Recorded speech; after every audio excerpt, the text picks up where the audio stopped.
జేడీకేడీలో టీంతో DNA report రాజు గారి రూమ్కి వెళ్తారు. రూమ్కి రాగానే అందులో ఒక వ్యక్తి ఉండి అంటాడు కదా, మేడం మనం ఏం వెతుకుతున్నాం, మీరేం వెతుకుతున్నారు అని చెప్పేసి అంటాడు. అప్పుడు జేడీ అంటుంది కదా, రాజు డబ్బులకు డిఎన్ఏ రిపోర్ట్స్ మారుస్తున్నాడని మాకు అనుమానం. దానికి సంబంధించిన డీటెయిల్స్ ఎక్కడో చోట రాసుకునే ఉంటాడు కదా, అది వెతుకుతున్నామని చెప్పి అంటుంది. అప్పుడు వెతుకుతుండగా ఒక డ్రాలో ఒక డైరీ కనిపిస్తుంది జేడీకి. అది తీసి చూస్తుంది జేడీ. చూస్తే డిఎన్ఏ రిపోర్ట్స్ ఫేక్ చేసిన వాళ్ళ లిస్ట్ అంతా కనిపిస్తుంది. అది చూసిన కేడీ అంటాడు కదా, ఇంతమంది నా ఫేక్ చేశాడు అని చెప్పేసి కేడీ అంటాడు.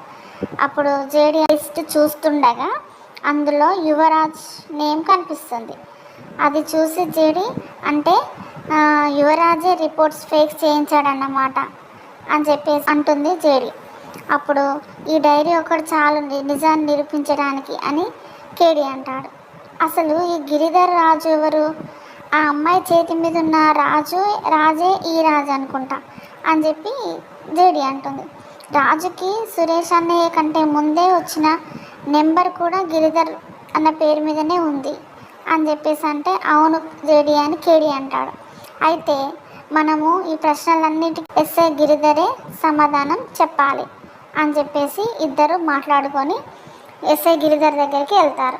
అసలు అక్కడికి వెళ్ళిన తర్వాత ఎస్ఐ గిరిధర్ సమాధానాలు చెప్తాడా లేకపోతే మాట దాటేస్తాడా, ఏం జరుగుతుందో నెక్స్ట్ ఎపిసోడ్లో చూద్దాం.